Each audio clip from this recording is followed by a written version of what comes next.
The first thing I noticed when I woke up was the cold. I opened my eyes to find myself lying on the floor of a dimly lit room I didn't recognize, my head pounding and my body stiff. Then I realized I wasn't wearing any clothes. Panic surged through me as I scrambled to my feet, my heart racing.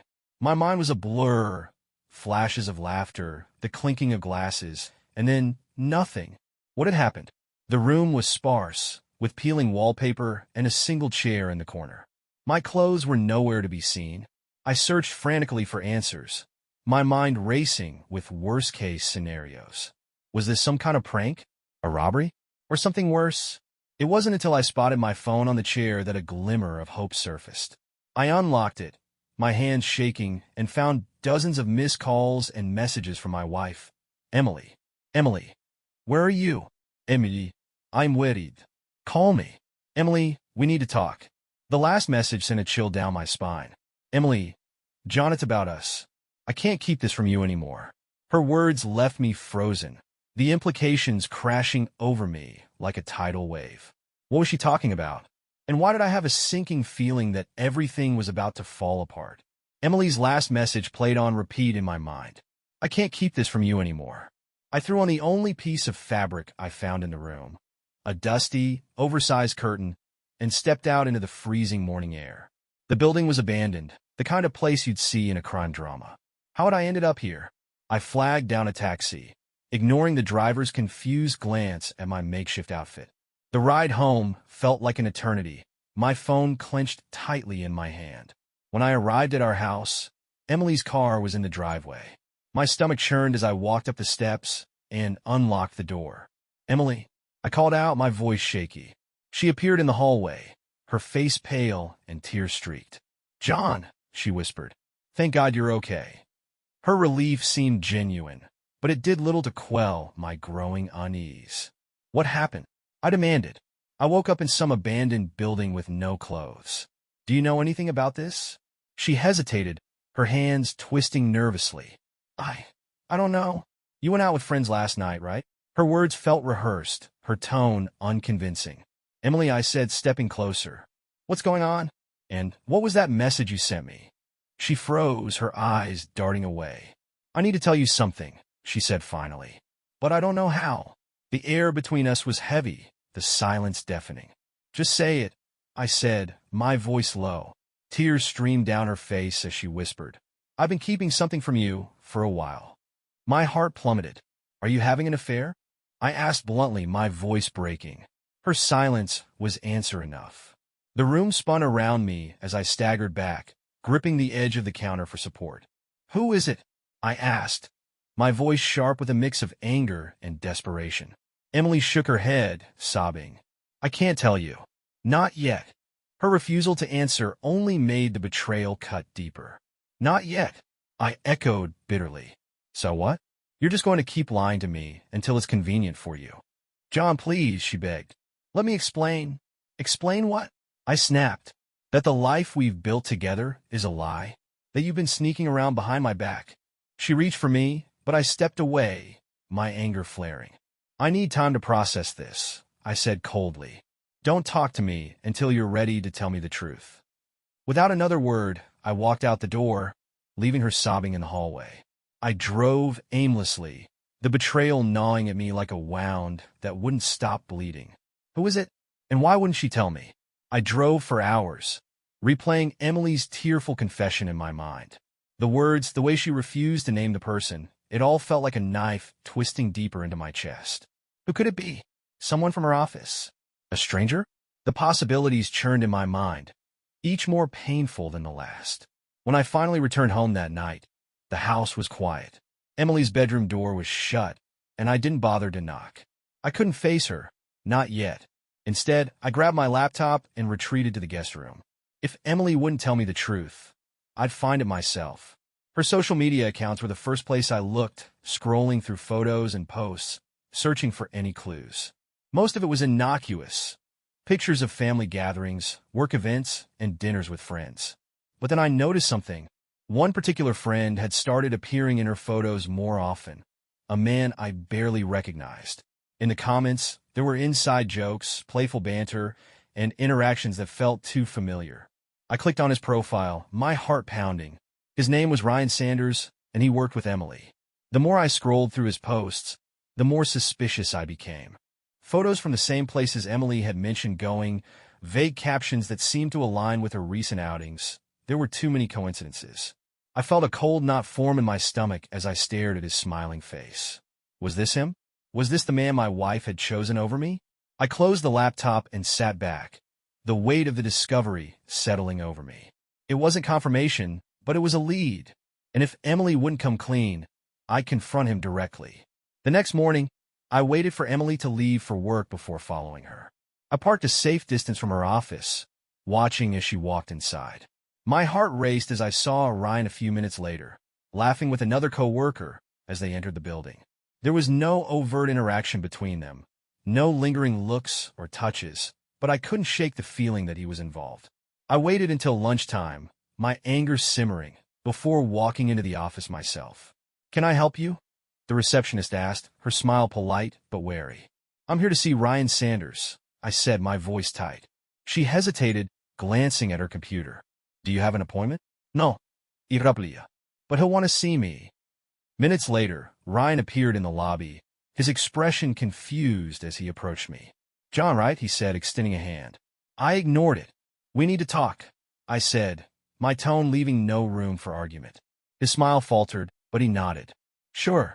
Let's step into the conference room." Once we were alone, I didn't waste time. "Are you sleeping with my wife?" I asked bluntly. His eyes widened in shock. "What? No. Why would you think that?" "Don't lie to me," I said, my voice rising. "I've seen the photos, the comments. I know you two are close." He shook his head, his face pale. "Look, I don't know what you think you've seen, but Emily and I are just co-workers." "That's it." Something in his tone made me pause. If he was lying, he was good at it. But if he wasn't, then I was back at square one. "I'll be watching," I said finally, my voice cold. I walked out of the office, leaving him standing there, visibly shaken. As I drove away, doubt crept in. If it wasn't Ryan, then who was it? Confronting Ryan hadn't given me the closure I craved. If anything, it had left me more unsettled. If he wasn't the one Emily was cheating with, then who was? Back at home, I pored over every detail of the past few months, searching for anything I might have missed. A text sheet hidden, an excuse that didn't quite add up. The signs had to be there. Late that night, I found myself scrolling through Emily's phone records.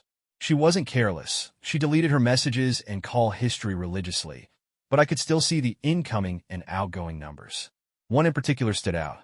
It was a number she called frequently, often late at night, or during times she claimed to be at work. The area code wasn't local. I copied the number and ran a reverse lookup online, my heart pounding as the results loaded. The search came up blank.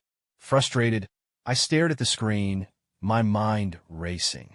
If this person was important enough for her to hide, then I needed to know who they were. The next morning, I called the number from a blocked line. It rang twice before going to voicemail.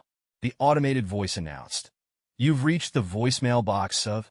The line clicked, and a familiar voice filled the silence. "Hey, it's Mark. Leave a message." My breath caught in my throat. Mark. The name sounded familiar, but I couldn't place it right away. Who was he? And why was Emily calling him so often?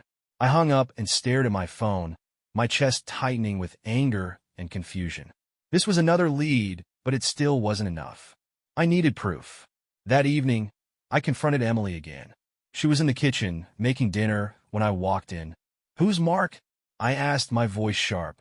Her hands froze mid-chop, the knife hovering over the cutting board. "What?" she asked, her tone carefully neutral. "You heard me," I said, stepping closer. "You've been calling someone named Mark. Who is he?" She set the knife down and turned to face me, her expression guarded. "He's just a friend," she said finally. I laughed bitterly. "A friend? You're calling him at all hours of the night, Emily. Friends don't do that." Her face crumpled, but she didn't deny it. "I can't do this right now," she said, brushing past me. Her retreat only fueled my anger. "Emily," I called after her, following her into the living room. "You don't get to walk away from this." "Not again." She turned, tears streaming down her face. "What do you want me to say, John? That I screwed up? That I made a mistake?" "Yes," I said, my voice breaking. I want the truth, Emily. For once. But she just shook her head, her sobs making her words incoherent. I'm not ready, she whispered finally. Her refusal felt like a slap in the face. I left the house without another word, the weight of her silence pressing down on me like a stone. In the car, I gripped the steering wheel tightly, my knuckles white. Mark, the name repeated in my mind over and over. Who was he? And why was Emily so determined to protect him? I drove aimlessly, the name Mark bouncing around in my head like a relentless echo. It gnawed at me, tugging at something buried in my memory. Mark! Why did that name feel so familiar? I pulled over into an empty parking lot, scrolling through my contacts. No one I knew well matched the name. Frustrated, I rested my head against the steering wheel, replaying every interaction Emily had mentioned in the past few months. And then it hit me. 2 years ago, at a mutual friend's barbecue, Emily had introduced me to a man named Mark Daniels. He'd been charming, with a quick wit and an easy laugh that seemed to draw people in. I remembered him because Emily had mentioned later that he'd been an old classmate of hers. Just someone I knew from college, she'd said, brushing it off. At the time, I hadn't thought much of it. But now, the pieces began to fall into place. Could this be him? Determined, I searched for him online. It didn't take long to find his social media profile. A curated collection of vacations, group photos, and motivational quotes. He lived a few states away, but his recent posts showed a pattern. He'd been visiting our city more frequently over the past 6 months. The timing was too convenient to ignore. My stomach churned as I stared at his most recent post. A picture of him at a local coffee shop with the caption, "Back in town. Always good to reconnect." Reconnecting with who? The answer felt like a slap to the face. The next day, I decided to confront Emily again, this time armed with what I'd uncovered. When I came home that evening, she was sitting on the couch, staring at her phone. She looked up as I walked in, her face pale. "John," she started, her voice trembling. "Save it," I said, holding up my hand. "I need to ask you something, and I want the truth this time." She swallowed hard, nodding. "Is it Mark Daniels?" I asked bluntly. "Is he the one you've been calling?" Her silence spoke volumes. Tears welled up in her eyes as she nodded, her voice barely audible. "Yes." The confirmation was a gut punch, but it wasn't enough. I needed more. "Why?" I asked, my voice cracking. "What does he mean to you, Emily? And why didn't you tell me?" She buried her face in her hands, her sobs racking her body. "I didn't want to hurt you," she choked out. "You didn't want to hurt me?" I repeated bitterly. "Do you have any idea what this feels like?" Her tears didn't soften the blow. If anything, they made my anger burn brighter. "You owe me an explanation," I said, my voice firm. "The whole truth, Emily. No more excuses." She looked up at me, her face streaked with tears. "It wasn't supposed to happen like this," she whispered. "Then tell me how it was supposed to happen," I snapped. But instead of answering, she stood and walked out of the room, leaving me alone with my questions and my rage. This time, I didn't follow her. Her silence had given me enough to work with. I picked up my phone and dialed Kevin, an old friend who worked in private security. "John," he said, answering on the second ring. "What's up? I need your help," I said, my voice tight. "And it's not something I can handle on my own." Kevin didn't hesitate. "Send me the details," he said. "We'll figure this out." As I ended the call, a strange calm settled over me. If Emily wasn't going to tell me the truth, I'd find it on my own. The following day, Kevin called me with an update. "John, I ran a basic background check on Mark Daniels," he began, his tone professional. "It's nothing too alarming. He's got a solid job in finance, no criminal record. But I also found something interesting." "What is it?" I asked, gripping the phone tightly. "He's been in town 5 times over the past 6 months, each stay at the same downtown hotel. The dates line up suspiciously well with Emily's late nights or work events." The pit in my stomach deepened. "Can you track his movements now?" I asked. "I already have," Kevin replied. "He checked in yesterday. If you want, I can keep tabs on him while you figure out your next move." "Do it," I said without hesitation. That evening, I sat on the couch, pretending to watch TV while Emily moved around the house like a ghost. Her phone buzzed on the counter, and though I tried to ignore it, curiosity got the better of me. I glanced at the screen. It was a message from an unsaved number. "Tomorrow, 8 p.m., same place." My blood ran cold. When Emily noticed me looking, she snatched up the phone, her expression panicked. "Who was that?" I asked, my voice calm but sharp. Work, she stammered. It's just a colleague. A colleague, I repeated bitterly. Are you going to make me ask again? She looked away, her silence confirming what I already knew. I didn't push further. Instead, I walked out of the house, my anger barely contained. Kevin, I said into my phone moments later, I think they're meeting tomorrow. Can you find out where? Already ahead of you, he replied. I'll let you know as soon as I have something concrete. The next day dragged on like molasses, every tick of the clock feeling like an eternity. At 7 p.m., Kevin sent me the address, a high-end restaurant downtown. They've got a reservation under his name, he said. It's definitely happening tonight. My hands trembled as I stared at the message. This was it. I arrived at the restaurant just after 8, parking a few blocks away. From across the street, I spotted them through the large glass windows. Emily and Mark, seated at a private table, leaning toward each other as they talked. Her laughter reached me even from that distance, a sound that once filled me with joy, but now felt like a dagger to the heart. I clenched my fists, debating whether to storm in and confront them or wait for more damning evidence. Kevin had given me a small listening device to plan if I got the chance, and though the idea felt invasive, I couldn't shake the need to know every detail of their betrayal. Taking a deep breath, I entered the restaurant, my pulse hammering in my ears. The maitre d' approached me with a polite smile. Do you have a reservation? No, I said, my voice clipped. I'm meeting someone. Without waiting for a response, I walked past him, my eyes fixed on Emily and Mark. When I reached their table, Emily's face turned ashen. John, she whispered, her voice barely audible. Mark glanced between us, his expression quickly shifting from confusion to realization. So, this is him, I said, my voice cold. This is who you've been sneaking around with. John, please, Emily begged, standing up. Not here. Not like this. Then when, Emily? I snapped. When were you planning to tell me the truth? Mark stood as well, his posture defensive. Look, man, I think we should talk about this calmly. Calmly? I interrupted, laughing bitterly. You want me to be calm while you sit here with my wife, acting like nothing's wrong?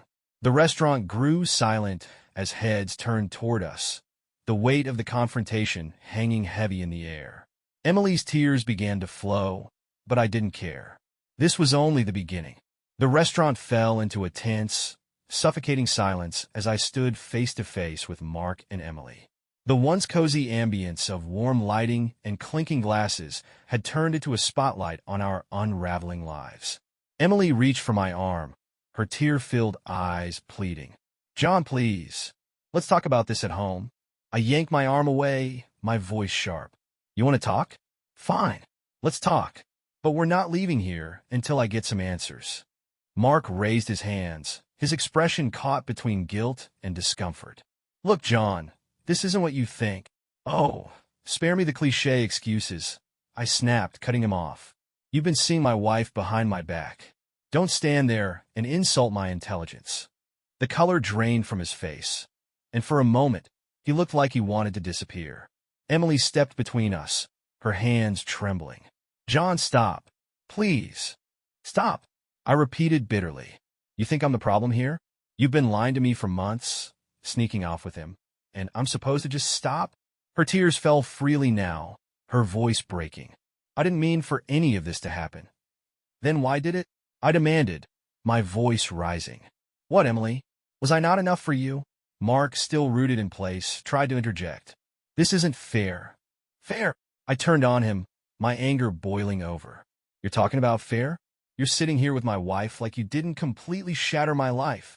A manager approached cautiously, his tone hushed but firm.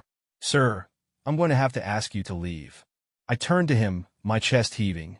You think I'm the problem here? John, Emily whispered, grabbing my hand. Let's go. Please. I glanced back at her, my anger momentarily faltering as I saw the raw pain in her expression. With a final glare at Mark, I stepped back. This isn't over, I said, my voice low and full of warning. The ride home was silent, the tension thick enough to choke on. Emily stared out the window, her hands clenched in her lap, while I gripped the steering wheel so tightly my knuckles ached. When we finally reached the house, I slammed the door shut behind us, the sound echoing in the quiet. Start talking, I said, my voice cold. Emily sank onto the couch, her head in her hands.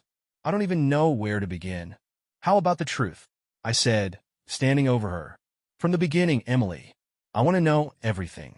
Her shoulders shook as she sobbed into her hands. It started months ago, she admitted. We ran into each other at a conference. I didn't plan for it to happen, John. I swear. You didn't plan it, I repeated bitterly. But you sure didn't stop it either. Her tears flowed harder, but I didn't let up. What did he offer you, Emily? Excitement? Validation? A way out? It wasn't like that, she whispered. Then what was it? I demanded. Because from where I'm standing, it looks like you threw away everything we built for him. Her silence stretched on, each second twisting the knife in my chest a little deeper.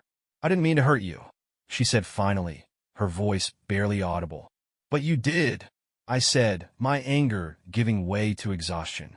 You hurt me in ways I didn't think were possible. She looked up at me, her eyes swollen and red. I know, and I'll spend the rest of my life trying to make it up to you if you'll let me. I turned away, unable to face her.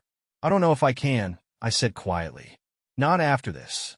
The weight of her sobs filled the room as I walked upstairs, each step feeling heavier than the last.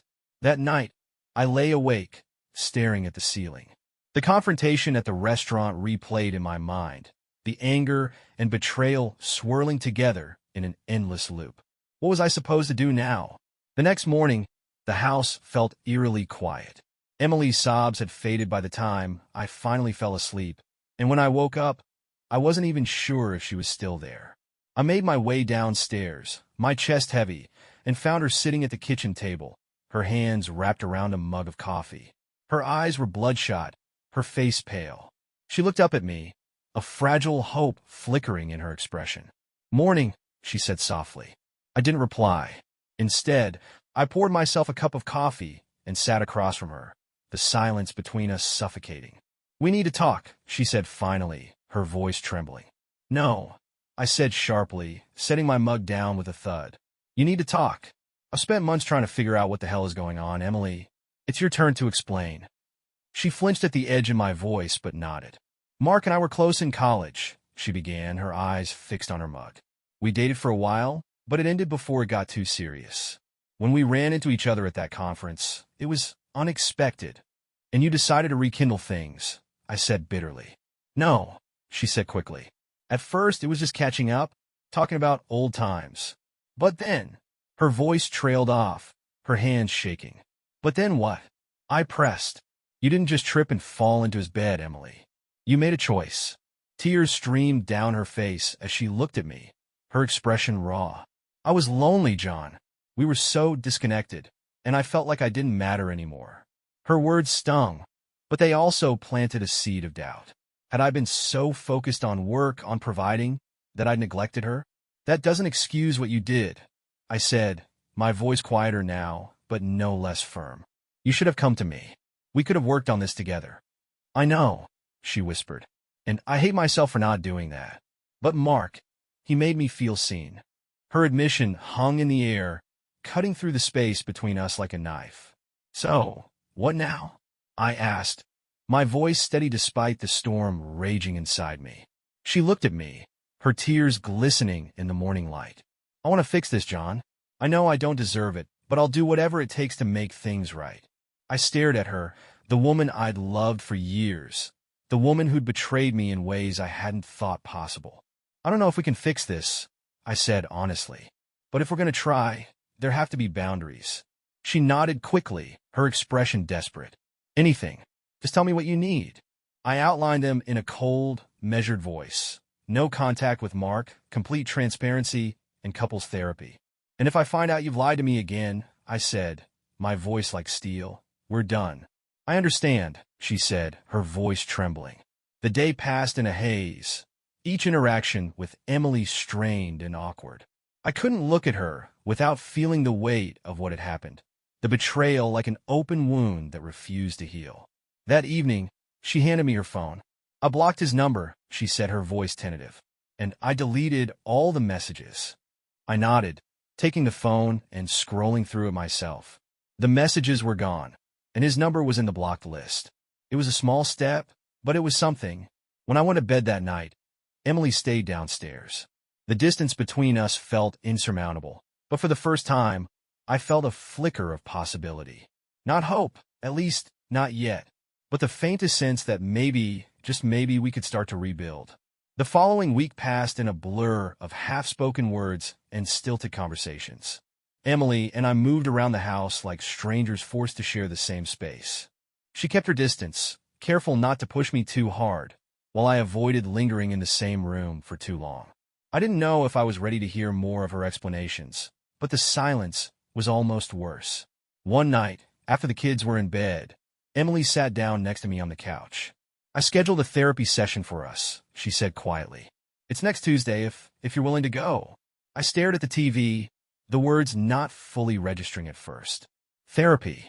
The idea of sitting in a room with a stranger and airing out the broken pieces of our marriage felt like both a lifeline and a punishment. But what other choice did we have? "Okay," I said finally, my voice even. Her shoulders sagged with relief. "Thank you." I nodded but didn't look at her, keeping my eyes fixed on the screen. When Tuesday came, the drive to the therapist's office was quiet, the tension in the car palpable. Emily fidgeted with her hands, her nervous energy filling the small space. "You don't have to be here if you don't want to," she said suddenly. "I'm here," I replied, my tone flat. The therapist, a calm and composed woman named Dr. Carter, welcomed us into her office. We sat across from her, the air between us heavy with unspoken words. "Let's start with why you're here," Dr. Carter said gently. Emily looked at me, her eyes pleading. "I betrayed him," she said, her voice trembling, "and I want to fix what I've broken." Her admission hit me harder than I expected, the rawness of it catching me off guard. "And how do you feel about that, John?" Dr. Carter asked, turning to me. "Angry," I said simply. "Hurt," "confused." "Take your pick." Dr. Carter nodded, her expression empathetic. "Those are all valid emotions, and they're not going to go away overnight. But acknowledging them is the first step." Her words made sense, but they didn't ease the knot in my chest. "I don't even know where to begin," I admitted. "Every time I look at her, all I see is what she did, what she took away from us." Emily's tears flowed freely as she listened, but she didn't interrupt. "I hate what I did," she said when I finished. "And I hate myself for hurting you. But I want to find a way to move forward, if you'll let me." The session ended with a plan to continue weekly appointments, a structure that felt both daunting and necessary. As we left the office, Emily reached for my hand, her touch hesitant. I didn't pull away. That evening, back at home, we sat together at the dining table for the first time in weeks. It wasn't easy. Every glance, every word felt loaded with tension, but it was a start. And as much as I hated to admit it, I felt the smallest flicker of hope. The therapy sessions became a strange kind of routine. Every Tuesday evening, Emily and I would sit in Dr. Carter's office, dissecting the wreckage of our marriage piece by piece. It was brutal. Each session felt like ripping off a bandage, exposing raw wounds that hadn't even begun to heal. But it also felt necessary. One evening, Dr. Carter asked a question that lingered in my mind long after the session ended. "What did you love most about each other when you first met?" The question caught both of us off guard. Emily's eyes widened, and she looked at me as if searching for an answer in my face. I didn't know what to say. Later that night, as I lay in bed staring at the ceiling, the memories came flooding back. The way she'd laughed at my bad jokes on our first date. The way she'd lit up when talking about her dreams of becoming a teacher. The way she'd looked at me on our wedding day, her eyes filled with so much love and trust that it had taken my breath away. I missed that version of us. The couple we'd been before life, work, and time had worn us down. The next morning, I found Emily in the kitchen, sipping her coffee and scrolling through her phone. "Dr. Carter's question," I said, leaning against the counter. "I've been thinking about it." She looked up, her expression cautious. "Me too." I hesitated, then said, "What I loved most about you was the way you made me feel like I could do anything, like I was enough." Her eyes filled with tears, and she set her coffee down. "You were enough, John. You still are. I lost sight of that, and I hate myself for it." Her words hung in the air, raw and unpolished. "What about you?" I asked, my voice quieter. She wiped her tears and smiled faintly. "You made me feel safe," she said. Like no matter what happened, everything would be okay as long as we were together. Her answer cut deep, the irony of it almost unbearable. The kids came bounding into the kitchen then, their chatter breaking the heavy silence. "Are we still going to the park today?" Emily asked, her tone lighter now. "Yeah," I said, forcing a smile. At the park, we watched Emily and Tyler play on the swings while I sat on a bench, my mind elsewhere. "You okay?" Emily asked, sitting down beside me. I nodded, though I wasn't sure if it was true. "I'm trying," I said honestly. She reached for my hand, her touch hesitant but warm. "That's all I can ask." That evening, after the kids were in bed, Emily surprised me by pulling out an old photo album. "I found this in the attic," she said, sitting beside me on the couch.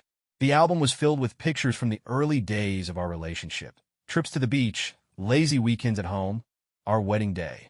As we flipped through the pages, I felt a pang of nostalgia for the life we'd built together. "This was a good day," Emily said, pointing to a photo of us laughing at a barbecue. "It was," I agreed, my voice soft. For the first time in weeks, the space between us didn't feel so heavy. We weren't fixed, not even close, but we were trying. And for now, that was enough. The photo album stayed on the coffee table, its presence a constant reminder of the life Emily and I had built and nearly lost. For days, I found myself flipping through its pages during quiet moments, revisiting memories that felt like a distant dream.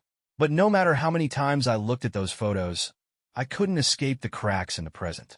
At our next therapy session, Dr. Carter asked a question that struck a nerve. "Have you been able to forgive yourself, Emily?" Emily froze, her hands twisting nervously in her lap. "I don't know," she said finally.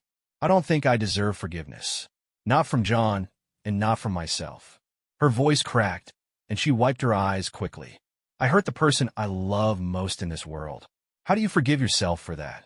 Dr. Carter leaned forward, her tone gentle. "Forgiveness doesn't mean excusing what happened. It means accepting it and making the choice to move forward." The words lingered in the air, heavy and poignant. "John," Dr. Carter said, turning to me, "what about you? Have you thought about what forgiveness would look like for you?" I hesitated, the question stirring something I wasn't ready to face. "I don't know," I admitted. "Some days I think I can forgive her.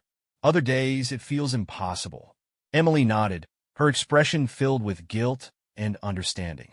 "I don't expect you to forgive me right away," she said softly. "But I hope someday you can." The session ended with both of us emotionally drained, but there was a sliver of clarity I hadn't felt before. Forgiveness wasn't a finish line. It was a process, one I wasn't sure I was ready for, but one I was willing to try. That evening, after putting the kids to bed, Emily and I sat in the living room, the photo album between us. She flipped to a page I hadn't revisited yet, a picture of us on our honeymoon, standing on a cliff overlooking the ocean. "You remember this?" she asked, her voice soft. "Yeah," I said, a faint smile tugging at my lips. "You were terrified to stand so close to the edge." Her laughter was bittersweet. "And you convinced me to do it anyway. Because I knew you'd regret it if you didn't," I said. She looked at me, her eyes shimmering with unshed tears. "I regret a lot of things, John, but I don't regret us." Her words caught me off guard, and for a moment, I didn't know how to respond. "I don't regret us either," I said finally. "But I regret what we've become." Her tears spilled over, and she reached for my hand. "I want to change that. I want to get back to who we were." "We can't go back," I said gently. "But maybe we can build something new." The words surprised me as they left my mouth, but they felt true. We couldn't erase what had happened, but we could try to move forward, if we were both willing to put in the work. That night, as we lay in bed, Emily reached for my hand. "Thank you," she whispered. "For what?" "For still being here," she said, her voice trembling. I didn't respond, but I squeezed her hand, letting her know I wasn't ready to give up just yet. The days following our last therapy session felt different. Not easier, but less suffocating. Emily and I were learning to coexist in a way that didn't feel so forced, though the underlying tension still lingered. It was like walking through a house that had been burned, but wasn't entirely destroyed. The foundation was still there, but everything else needed rebuilding. One morning, I found a note on the kitchen counter. "Gone to the store with the kids. Thought we could make dinner together tonight." The simplicity of the gesture struck me. It wasn't grand or dramatic, but it was thoughtful, a step toward normalcy. I set the note aside, unsure of how to feel about the flicker of warmth that stirred in me. That evening, we stood side by side in the kitchen, chopping vegetables and preparing a pasta dish the kids had requested. The silence wasn't awkward, but it wasn't entirely comfortable either. "Do you remember when we first started cooking together?" Emily asked suddenly, her voice light. "Yeah," I said with a faint smile. "You burned the garlic bread because you were too busy trying to impress me." She laughed, her cheeks flushing. "I was nervous. You were so confident in the kitchen, and I didn't want you to think I was completely hopeless." "You weren't hopeless," I said, the memory softening something inside me. "Just distracted." Her laughter faded, and she turned to face me, her expression serious. "Do you think we'll ever feel like that again?" she asked softly. I hesitated, meeting her gaze. "I don't know," I admitted, "but I think we're moving in the right direction." Her eyes glistened with tears, and she nodded, her voice trembling. "That's all I want." The dinner was a success. Emily and Tyler cleaned their plates, and Emily managed to convince us all to try her experimental dessert. It wasn't perfect, but it was the most we'd felt like a family in months. That night, as I cleaned up the kitchen, Emily joined me, drying dishes as I washed them. "I wanted to thank you," she said quietly. "For what?" "For giving me a chance," she said. "For not walking away." I paused, the plate in my hands slippery with soap. "I thought about it," I said honestly. "But then I thought about what we'd lose." Her breath hitched, and she set the towel down, stepping closer. "I don't want to lose us either," she said, her voice thick with emotion. She hesitated, then reached for my hand, her touch tentative. "I know it's going to take time," she said, "but I'm willing to do whatever it takes to make this work." For a long moment, I didn't respond. Then, slowly, I squeezed her hand. "Me too," I said quietly. The words weren't a promise, but they were a start. And, for the first time in weeks, I felt like we might actually have a chance.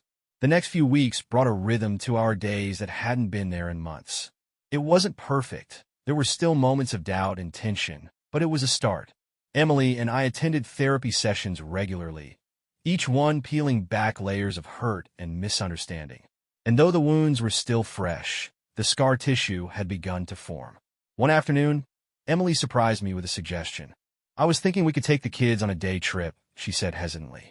"Maybe to the zoo? They've been asking to go for weeks." I paused, caught off guard by the idea. It had been a while since we'd done anything as a family that didn't feel forced. "Sure," I said finally. "That sounds nice." The day of the trip, Emily seemed lighter, her energy contagious. She packed snacks and sunscreen, humming softly as she moved around the kitchen.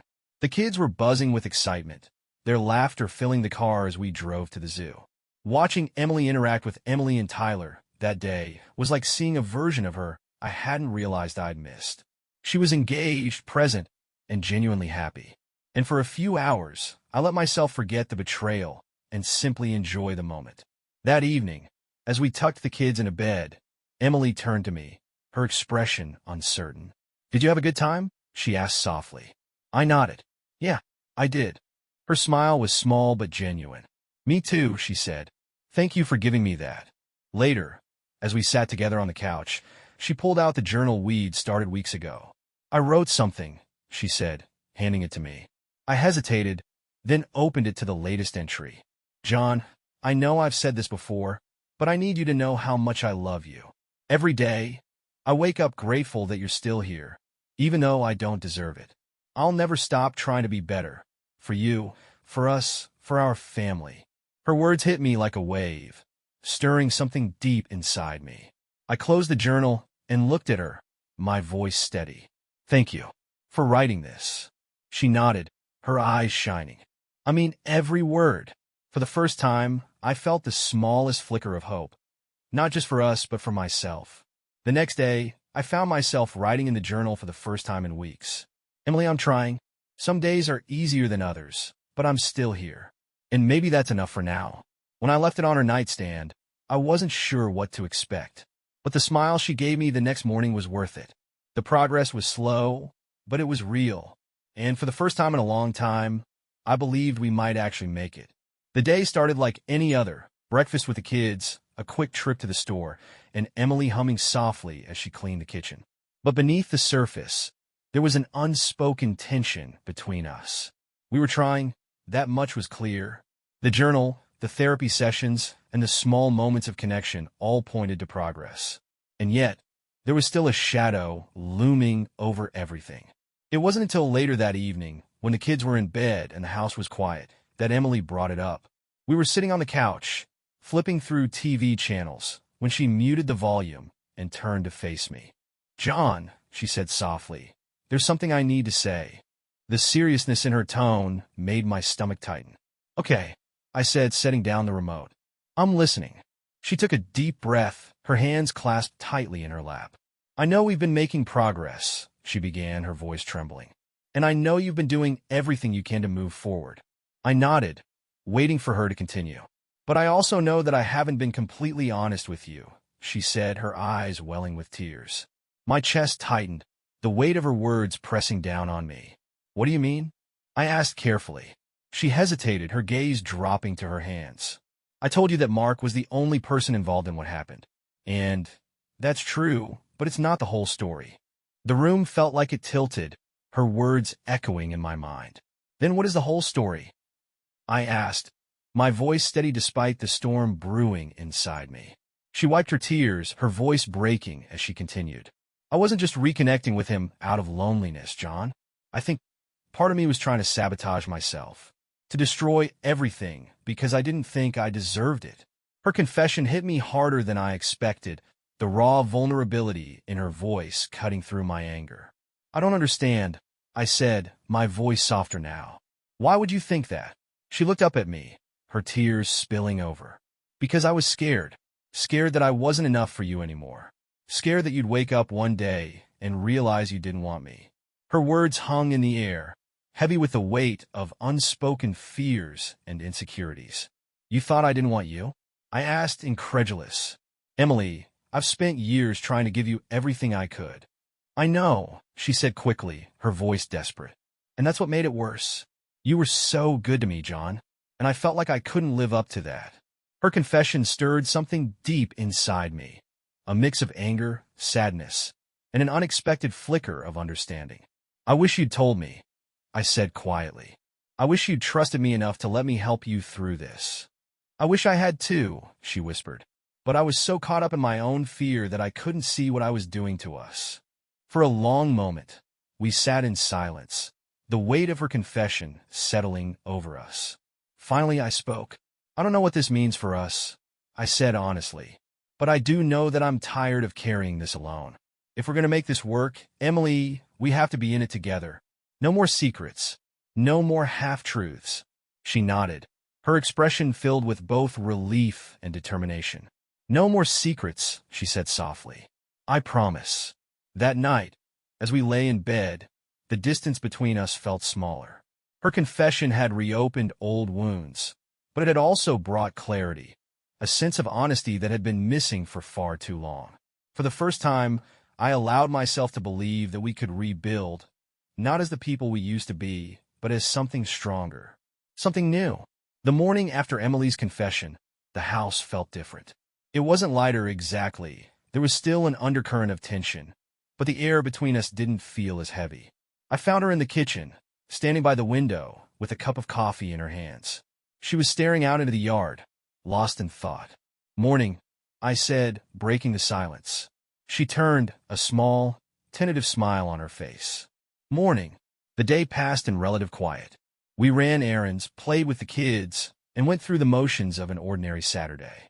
But as the evening approached, I found myself thinking about what Emily had said the night before, about her fear, her self-sabotage, and the cracks in our marriage that had gone unnoticed for too long. It wasn't an excuse for what she'd done, but it was a reason. After dinner, while the kids were watching a movie, I joined Emily on the back porch. The cool night air brushed against my skin as I sat down beside her, the silence between us comfortable for the first time in months. "Do you remember our first big fight?" I asked suddenly, surprising myself with the question. She glanced at me, her brow furrowed. "When I accidentally broke your laptop?" I laughed softly, nodding. "Yeah, I thought you'd done it on purpose because I spent too much time working." Her lips curved into a faint smile. And I thought you cared more about that laptop than me. I shook my head, the memory both bittersweet and oddly comforting. It feels so small now, doesn't it? It does, she said softly. But back then it felt huge, like the end of the world. We fell into silence again, the weight of the present pressing down on us. I don't know where we go from here, I admitted, my voice quiet. Emily turned to me, her eyes shimmering in the faint porch light. I don't either, but I want to try, John. I want to build something better with you. Her words stirred something deep inside me, a flicker of hope that had been buried under layers of hurt and anger. I want to try too, I said finally. But it's going to take time, Emily, and it's going to take work. I know, she said, her voice trembling. And I'm ready for that. Whatever it takes. The kids interrupted us then, bursting onto the porch with wild laughter and stories about their movie. Emily and I shared a look, a small smile passing between us. For the first time, the space between us didn't feel like an insurmountable chasm. It felt like something we could bridge. That night, as we tucked the kids into bed, Emily lingered in the hallway, her expression hesitant. Thank you, she said softly. For what? For not giving up on me, she said, her voice breaking. I didn't respond right away, the weight of her words settling over me. I'm not giving up, I said finally. But we still have a lot of work to do. She nodded, her eyes filled with determination. I know. As I lay in bed that night, staring at the ceiling, I realized something I hadn't been ready to admit before. Forgiveness wasn't a finish line. It was a journey. And for the first time, I felt like we were finally moving forward. Together.